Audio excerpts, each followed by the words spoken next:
একের পর এক মন্তব্য করে যাচ্ছে হাসনাত আব্দুল্লাহ সেনাবাহিনীকে নিয়ে। দেখেন, আমি আবারও বলি, আপনারা যখন ক্যান্টনমেন্টে যাচ্ছিলেন তখন কি জনগণকে সাথে নিয়ে গিয়েছেন? দেন দরবারে হিসাবে নিকাশে মেলে নাই, তারপরে এসে 10 দিন পর আপনি সেনাবাহিনী সম্পর্কে, ক্যান্টনমেন্ট সম্পর্কে বক্তব্য দিচ্ছেন হাসনাত আব্দুল্লাহ। এই কথা বলছিল ছাত্র অধিকার পরিষদের আপনার যে আছে, কি বলা হয়, যে রাশেদ খান। আবার কেউ কেউ বলছেন যে না, সেনাবাহিনী এবং জনগণ মুখোমুখি দাঁড় করিয়ে দিয়ে একটা অস্থিতিশীল পরিবেশ তৈরির চেষ্টা চলছে সারা দেশে। অপরদিকে আসিফ মাহমুদ সরকারের উপদেষ্টা বলছিলেন 5ই আগস্ট যদি সরকার পতন না হতো তাহলে সশস্ত্র সংগ্রাম করত সরকারের বিরুদ্ধে বা রাষ্ট্রের যে তৎকালীন আইন শৃঙ্খলা বাহিনী ছিল তাদের বিরুদ্ধে। তার মানে এই সশস্ত্র সংগ্রামের জন্য যে মেশিনারিজ গুলো দরকার ছিল, কোথায় আছে সেই মেশিনারিজ গুলো? 5ই আগস্টের আগে বাংলাদেশের বিভিন্ন জেলখানাগুলো ভাঙচুর হয়েছে, লুটপাট হয়েছে, বিভিন্ন ধারা খোয়া গেছে, হাজার হাজার সরকারি লাইসেন্সধারী অস্ত্র এখনো সেগুলো উদ্ধারে অভিযান চলছে। আর এরই মাঝখানে যখন আমরা দেখছি উত্তেজনাকর পরিস্থিতি, তখন সেনাবাহিনী কিন্তু গভীর রাত থেকে তাদের মিশনটা আরো কঠিনভাবে সামনে এনেছেন। গতকালকে দিনভর নানান উত্তেজনার রাজনৈতিক বক্তব্য, ইভেন সরকারের আওয়ামী লীগকে পুনর্বাসন বা রিফাইন্ড আওয়ামী লীগ এই ইস্যুগুলোতে দেশ যখন উত্তপ্ত, তখন অস্থিতিশীল পরিবেশকে মোকাবেলা করার জন্য গভীর রাত থেকে ঢাকা সহ বিভিন্ন জায়গায় সেনাবাহিনীর যে অভিযান, সেটা ব্যাপক হারে চোখে পড়ার মতন বৃদ্ধি পেয়েছে। মানুষকে পরিবহনকারী যানবাহন হোক অথবা ব্যক্তিগত প্রাইভেট কার হোক বা হুন্ডা হোক, অথবা আপনি যাই বহন করছেন, কড়া তল্লাশি আমরা দেখছি বাংলাদেশের বিভিন্ন জায়গায়। সেনাবাহিনী বলছে আশু পরিস্থিতিকে নিয়ন্ত্রণের জন্য এবং যে কোনো মানে কি বলা হয় যে সার্বভৌমত্বের প্রতি হুমকি অথবা রাষ্ট্রকে অস্থিতিশীল করার জন্য যে মেকানিজম চলছে সেগুলোর বিরুদ্ধে সরকার বা বাংলাদেশ সেনাবাহিনী সজাগ রয়েছে। এছাড়া আপনারা জানেন যে আইন শৃঙ্খলা পরিস্থিতিরও বিভিন্ন জায়গায় ব্যাপক অবনতি ঘটেছে। সন্ত্রাসী কর্মকাণ্ড, চাঁদাবাজি, ছিনতাই বিভিন্ন জায়গা থেকে আমরা দেখছি ঘটছে। আর এর জন্য সেনাবাহিনী এই ধারাবাহিক রেড বা ব্লক চালিয়ে যাবে। ছাত্র উপদেষ্টাদের সাবেক এবং সমন্বয়কদের যে নানান বক্তব্য, সেগুলোর প্রেক্ষিতে এখন পর্যন্ত সেনাবাহিনীর পক্ষ থেকে কোন রকম বক্তব্য কিন্তু আসেনি। তবে সাংবাদিক ইলিয়াস তিনি আবার অনেকটা ক্ষিপ্ত এই ছাত্র উপদেষ্টাদের প্রতি। আমরা অন্য একটা ভিডিওতে তার কথাগুলো বলবো। তবে আমরা বাংলাদেশের মানুষ মনে করি যে এই রাষ্ট্রটা সকলের। কোন একটা ব্যক্তির কথায়, কোন একজনের কথায় পুরা সেনাবাহিনীকে আমরা জাজমেন্টের দিকে তুলে দিব কারো ব্যক্তিগত স্বার্থে, আমি ওই জায়গায় একমত নই। পৃথিবীর কোন রাষ্ট্র স্থিতিশীল থাকবে না যেই রাষ্ট্রের সেনাবাহিনী রাষ্ট্রবিদ্ধ হয়ে যাবে, যে রাষ্ট্রের সেনাবাহিনীকে আপনি চুলকাবেন, তারপর তারা সশস্ত্র সংগ্রামে নামবে, তাদের মধ্যে বিভাজন তৈরি হবে, জুনিয়র সিনিয়র অফিসারে লাগালাগি হবে, সেনাবাহিনী ভেঙে যাবে। আর এই সুযোগটাই সার্বভৌমত্বের জন্য হুমকি স্বরূপ হবে। কার প্রেসক্রিপশনে কি চলছে এতটুকু জানি না। আমরাও চাই আওয়ামী লীগের যারা অন্যায় করেছে, অত্যাচার করেছে, গণহত্যা করেছে, ফেসিবাদ, গুমহুন যেগুলোতে যারা জড়িত, প্রত্যেকের বিচার হোক। কিন্তু সেনাবাহিনীকে জনগণের মুখোমুখি দাঁড় করিয়ে দেওয়ার যে পায়তারা চলছে, সেখানে আমাদের স্পষ্ট অবস্থান দেশের প্রতি, সেনাবাহিনীর সাথে। কারণ আমি এখন অন্তর থেকে বিশ্বাস করি 5ই আগস্ট যদি সেনাবাহিনী রুখে না দাঁড়াতো, তাহলে কিন্তু আজকের এই নাহিদ, আসিফ, সার্জিস, হাসনাত এদেরকে খুঁজে পাওয়া যেত না। কেন আমি আবারও বলি, কোন একজন ব্যক্তি হয়তো বা খারাপ হইতে পারে, কিন্তু আপনি পুরা বাহিনী নিয়ে যখন কথা বলছেন, আস্তাদ আমি আপনাকে সাপোর্ট করতে পারলাম না। দিন শেষে আপনার থেকে সেনাবাহিনী দেশপ্রেমিক এইটা আমরা জানি, পোল্টিবাজ না অথবা ছদ্মবেশী খেলোয়াড় না। সেনাবাহিনী যখন সিদ্ধান্ত নিয়েছিল 4ই আগস্ট, সম্ভবত না জানি 3ই আগস্ট, তারপরে তারা দেশের টানে জনগণের পাশে কিন্তু শেখ হাসিনাকে পল্টি দিছিল। বাস্তব না? বাস্তব। সেই জায়গায় আজকে আপনি সেনাবাহিনীকে যে জায়গাটা নিতে চাচ্ছেন, আপনাদের কথায়, গুটি কয়েক মানুষের কথায়, আর সুবিধাভোগী যে শ্রেণীটা আছে, ওই যে চপ্পল পরা ঘুরতে, হঠাৎ করে ধরেন মানে গুচ্ছির স্যান্ডেল পরা শুরু করছে, এই যে শ্রেণীটা বিভিন্ন জায়গায়, স্কুল কলেজ বিভিন্ন জায়গায় নিয়ন্ত্রণ, পয়সা এগুলো মিলে গেছে, এরা সবাই পাগল হয়ে গেছে। সেনাবাহিনী গাদ্দার, সেনাবাহিনী গাদ্দার। আরে বেটা, চাই কুচবিও সেনাবাহিনী নিয়ে প্রশ্ন, এটা আমরা জাতি হিসাবে নিব না। এখন আসাদ আব্দুল্লাহ বলছে বাংলাদেশের রাজনীতিতে সেনাবাহিনী হস্তক্ষেপ করতে চাচ্ছে। কি হস্তক্ষেপ? সেনাবাহিনী চাইলে কি শেখ হাসিনার ভারত থেকে তুলে আইনা বাংলাদেশের টাকায় বসায় দিতে পারবে? জনগণ এটা মেনে নেবে? তাহলে সেনাবাহিনী কিসের হস্তক্ষেপ চাচ্ছে, মানে কোন জায়গায় হস্তক্ষেপ করতে চাচ্ছে? হাসনাত বলছেন যে গতকালকে যে দেশের ভবিষ্যৎ কোন দিকে যাবে তার রাজনীতিবিদরাই নির্ধারণ করবে। তো ছাড়ো রাজনীতিবিদদের উপর, রাজনীতিবিদদের কাজ পর্যন্ত যাওয়ার জন্য তো নির্বাচন দরকার। কেউ কেউ বলছেন যে টোটাল আপনার এই খেলাগুলার মূল মেইন হচ্ছে নির্বাচনকে আরো পিছানো, এদের রাজনৈতিক দলটা গোছানো। কারণ এদের দলের ইস্যু নিয়ে গত 2 দিন আগে নাহিদ পটুয়াখালীতে গিয়ে ভাই এক ধরনের নিজেদের দলীয় কর্মীদের হাতেই অল্পের জন্য রক্ষা পেয়ে গেছে। বিভিন্ন জায়গায় আর এরকম কিন্তু হচ্ছে। কালকে আমার কিছুও নাই, তবে আমি মনে করি সেনাবাহিনী নিয়ে যে কোনো বক্তব্য দিতে লাগামহীন বক্তব্য দিও না। এটা রাজনীতিবিদদের বিষয় না। সেনাবাহিনী বিভিন্ন সময় বিভিন্ন কারণে 2-1 কতিপয় অফিসার হয়তোবা ভুল সিদ্ধান্ত নিতে পারে, কিন্তু আমরা দেখেছি এই জুলাই আগস্টে সেনাবাহিনীর ভূমিকা সর্বশেষ দিকে করছে। তো এই কারণে তোমরা 7 মাস ধরে আজকে ক্ষমতা এনজয় করতেছ। সেনাবাহিনী নিয়ে কোনো ধরনের অপব্যাখ্যা অপপ্রচার আমরা এটাকে সমর্থন করি না। তো হাসনাত যে প্রেসক্রিপশন দিল, তো সেই প্রেসক্রিপশনকে আওয়ামী লীগ প্রত্যাখ্যান করেছে। তারা বলছে যে ডক্টর মোহাম্মদ ইউনূসের নেতৃত্বে যেই নির্বাচন হবে সেই নির্বাচনে আওয়ামী লীগ অংশগ্রহণ করবে না। ইভেন আওয়ামী লীগের নেতৃত্বে কে আসবে আমরা দেখছিলাম যে পিনাকিদা বলছিলেন, ইভেন হাসনাতও বলছিলেন যে রিফাইন্ড আওয়ামী লীগ, এটার পেছনে সাবের হোসেন, বরিশ সোহেল আরো অনেকের নাম টাম বলে তারা কিন্তু পুরো দেশটা একটা কাঁপানি দিছিল। আওয়ামী লীগ বলছে, মানে আরাফাত বলছেন যে আওয়ামী লীগের নেতৃত্বে এখনো শেখ হাসিনা তিনি আছেন। শেখ হাসিনা ব্যতীত আওয়ামী লীগের নেতৃত্বে অন্য কেউ আসবেন আর ওই আওয়ামী লীগ নির্বাচন করবে এমন সিদ্ধান্ত আওয়ামী লীগের যারা নেতা কর্মী আছে তারা মেনে নেবেন না। এমনকি এই ধরনের সিদ্ধান্তে আওয়ামী লীগের কোনো নেতা পাও দেবেন না।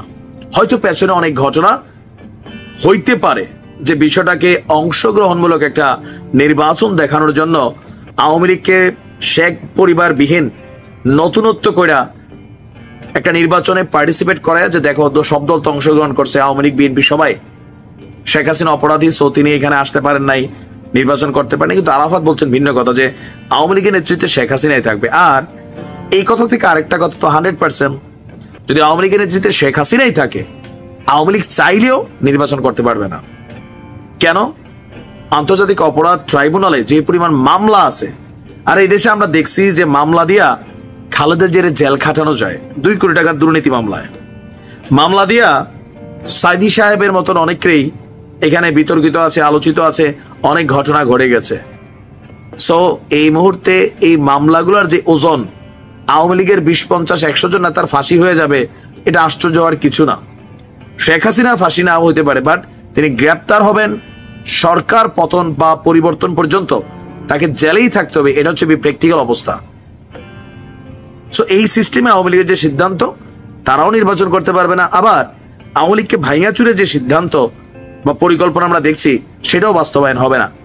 তো যদি আওয়ামী লীগ নির্বাচন না করে, তাদের ফিরার কোনো সুযোগ নেই, তারা ফিরবেও না। সুতরাং এই মুহূর্তে বাংলাদেশকে স্থিতিশীল করা দরকার। এই ইস্যুটা নিয়ে খামাকা পুরো দেশে আওলাইয়া দেশপ্রেমিক সেনাবাহিনী এবং জনগণকে একটা গোষ্ঠী বা মহল মুখোমুখি দাঁড় করানোর যেই খেলাটা খেলছেন, এটাতে মোটামুটি পানি ঢেলে দিচ্ছে আওয়ামী লীগ। যাই হোক, সেনাবাহিনীর বিরুদ্ধে কোনো অবস্থান ব্যক্তিগতভাবে আমি আমার জায়গা থেকে সমর্থন করার সুযোগ নাই, কারণ একটা দেশের সার্বভৌমত্ব রক্ষা করে সেনাবাহিনী। আর যারা সুবিধাভোগী, ঠিক আছে, তারা তো ভাই যে যখন যেই ক্ষমতায় থাকে তারে চাটে, যেটা পরবর্তী সময় আবার নতুন চাটার সুযোগ হলে সেখান থেকে আবারও চাটে। জাতিটা দেখছে। ভালো থাকুন। 5ই আগস্টের আগে সেনাবাহিনী কর্তৃক কিছু কর্মকাণ্ড ছিল বিতর্কিত, যেটা নিয়ে নানান প্রশ্ন উঠেছিল। কিন্তু 5ই আগস্ট শেখ হাসিনার পলায়নে একটা বড় ভূমিকা কিন্তু সেনাবাহিনী রেখেছে। ওই দিন যদি সেনাবাহিনী জনগণের পাশে না দাঁড়াতো, তাহলে হাজার হাজার মানুষ এখানে মারা যেত, ভিন্ন রকম পরিস্থিতি তৈরি হইতো। আর কোনো একটা দেশ তাদের সেনাবাহিনীর সাথে সংঘর্ষে জড়িয়ে গৃহযুদ্ধ ছাড়া কোনো কিছু কিন্তু অর্জন করতে পারে না। আপনি মিয়ানমারের দিকে দেখেন, জান্তা সরকারে ফালা দিতে পারে নাই। আপনি পৃথিবীর যেই রাষ্ট্রই দেখবেন একটা গৃহযুদ্ধ তৈরির পরিকল্পনা আমরা দেখছি সেখানে হয়ে যায়। তো আমাদের সেনাবাহিনীকে নিয়ে আমার মনে হচ্ছে একটা গভীর ষড়যন্ত্রের জাল রচনা করা হচ্ছে। দেশি বিদেশি নানান কাহিনী তো এটার পিছনে আছে। নয়তো হুট করে আমাদের সেনাবাহিনীর আশ্রয় প্রশ্রয়ে যারা একটা রাজনৈতিক দল গঠন করেছে সরকারের প্রশ্রয়ে, তারা আজকে ডক্টর ইউনূসকে চোখ রাঙাচ্ছে, তারা আজকে সেনাবাহিনীকে জনগণের মুখোমুখি দাঁড় করানোর চেষ্টা করছে এবং তাদের যারা সমর্থকরা আছেন তারা এটার পক্ষে অবস্থান নিচ্ছেন। একদম সিম্পল রিজন, কেননা যদি কখনো টান পড়ে পুরা সিস্টেম কিন্তু টান পড়বে, বোঝেন নাই? শেখ হাসিনা পালানোর পরে কারা পালাইছে? একটা ওয়ার্ডের গ্রামের পাতি নেতা পর্যন্ত পালাইতে হয়েছে। সো কখনো যদি এখানে প্রেক্ষাপটের পরিবর্তন হয় তাহলে এটার ঝামেলা যাদের উপর দিয়ে যাবে তারা সবাই কিন্তু এখন সোচ্চার। আমরা বিষয়টাকে মনে হচ্ছে যে সেনা প্রধানকে শুধু বিষয়টাতে কানেক্টেড করা না, পুরো বাহিনীকে কানেক্টেড করার একটা পরিকল্পনা আমরা দেখছি। যে ক্যান্টনমেন্ট থেকে, শব্দটা কি ছিল? ক্যান্টনমেন্ট। দেখেন বাংলাদেশকে গত 7 মাসে আমাদের এই যারা সমন্বয়করা ছিলেন, জাতীয় নাগরিক পার্টি বলেন, নাহিদরা ছিলেন, আসিফ এখনো আছেন ক্ষমতায়, তারা বাংলাদেশকে গত 7 মাসে কি দিয়েছে? আপনি দেখেন কি দিয়েছে। তাদের অবস্থার পরিবর্তন হয়েছে, প্রেক্ষাপটের পরিবর্তন হয়েছে, অনেক কোটি কোটি টাকার মালিক হয়ে গেছেন। এদেরকে নিয়ে সাংবাদিক ইলিয়াস থেকে অনেকেই নানান তথ্য দিচ্ছেন, কিন্তু জনগণ আসলে কি পাইছে? তাদের যারা সমর্থক ছিলেন বা তাদের যারা সহযোদ্ধা ছিলেন তারা কি পাইছেন? যে নির্বাচনের জন্য, যে গণতন্ত্রের জন্য এই লড়াইটা ছিল এত বছর, তারা আজকে কি পাচ্ছে? ছাত্রদেরকে দিয়ে যাদের ফয়দাটা ভালো হাসিল হবে তারা কিন্তু তাদের সাথে একাট্টা জোট বাঁধার চেষ্টা করছেন এবং কি কথা বলছেন, সাপোর্টও দিচ্ছেন। কিন্তু বিএনপির মতন এত বড় একটা রাজনৈতিক দল তারা কি বলছে? জনগণ কি চায় এখন? জনগণ, what is the meaning of জনগণ? আপনি বললেন যে পুরা জনগণ এটা চায়, জনগণ ওইটা চায়, এটা আওয়ামী লীগও বলতো। ভাই, জনগণ কি চায়? নির্বাচন দেন। একটা রাষ্ট্রের জনগণ কি চায় এটা মাপার মোট যন্ত্রই হচ্ছে নির্বাচন। আপনি নির্বাচন দিয়ে দেন, জনগণ তাদের মতামতের প্রতিফলন ঘটাক, প্রত্যেকটা রাজনৈতিক দল তাদের এজেন্ডা সামনে নিয়ে আসুক, আপনারা নিয়ে আসেন আপনাদের এজেন্ডা, এনসিপি বিএনপির টানুক, জামাতের টানুক, জাতীয় পার্টির টানুক, আওয়ামী লীগকে নির্বাচনের অংশগ্রহণে থাকলে তারা টানুক। জনগণ যারাটা খাবে তাদেরকেই ভোট দেবে। দরকার হচ্ছে একটা সুষ্ঠু এবং অবাধ নির্বাচন। এরপরে জনগণের রায় প্রতিফলিত হবে, সেই রায় নিয়ে আপনার যা খুশি তাই করার ম্যান্ডেট আইনিভাবে, বৈধভাবে আপনি সারা পৃথিবীর কাছে পেয়ে যাবেন। ডক্টর ইউনূস সরকারকে ক্ষমতায় বসিয়ে জনগণ এটা চায়, জনগণ ওইটা চায়, এটা আসলে কথা হইতে পারে না। আপনি দেশের নীতি নির্ধারক না যে আপনি এটা বলবেন আর এটাই হইতে হবে। কেন ভাই? মানে আপনি কি বাংলাদেশটাকে কিনা ফেলছেন? এরকম তো মনে হচ্ছে শেখ হাসিনা মনে করতো বঙ্গবন্ধু দেশ স্বাধীন করছেন, সেই দেশটা ওনার বাবার। আপনাদের বক্তব্যটা শুনেও মাঝে মাঝে এরকম মনে হয় 24-এ আপনারা ভূমিকা রাখছেন, দেশটা এখন আপনাদের মালিকানাধীন। এখানে বাকি রাজনৈতিক দল যে যা বলবে, সেনাবাহিনী থেকে শুরু করে আপনারা সবার সাথে বিরোধে জড়াচ্ছেন। আপনাদের চাহিদাটা কি? আপনারা যেটা চাচ্ছেন এটা আপনাদের ব্যক্তি প্রয়োজনে চাচ্ছেন, আর আপনাদের ব্যক্তি প্রয়োজনটা জনগণের চাওয়া বলা আপনারা চালাই দিচ্ছেন। সমর্থক আপনাদেরও আছে, প্রত্যেক দলেরই দেশের সমর্থক আছে। জনগণের রায় প্রতিফলিত করার জন্য নির্বাচন দিতে হবে। নির্বাচনের আগে এরকম অ্যাক্টিভিটিস নির্বাচনকে বিলম্বিত ছাড়া কোনো কিছুই করবে না।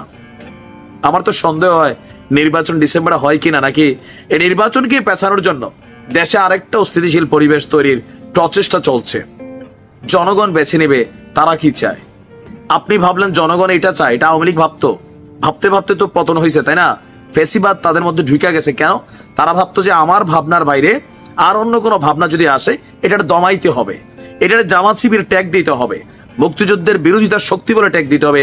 একই খেলা আজকে আমরা এখন দেখতে পাচ্ছি, যে কোনো কিছু বললে ফেসিস্টের দোষর, অমুকের দালাল, তমুকের। কেন ভাই? আপনি কি দেশের মালিক একা আর বাকি জনগণ ধৈঞ্চা? এখানে শুধুমাত্র একজন ব্যক্তিকে টার্গেট করা হয় নাই, পুরো বাহিনীকে আমরা দেখছি বলা হচ্ছে যে ক্যান্টনমেন্ট থেকে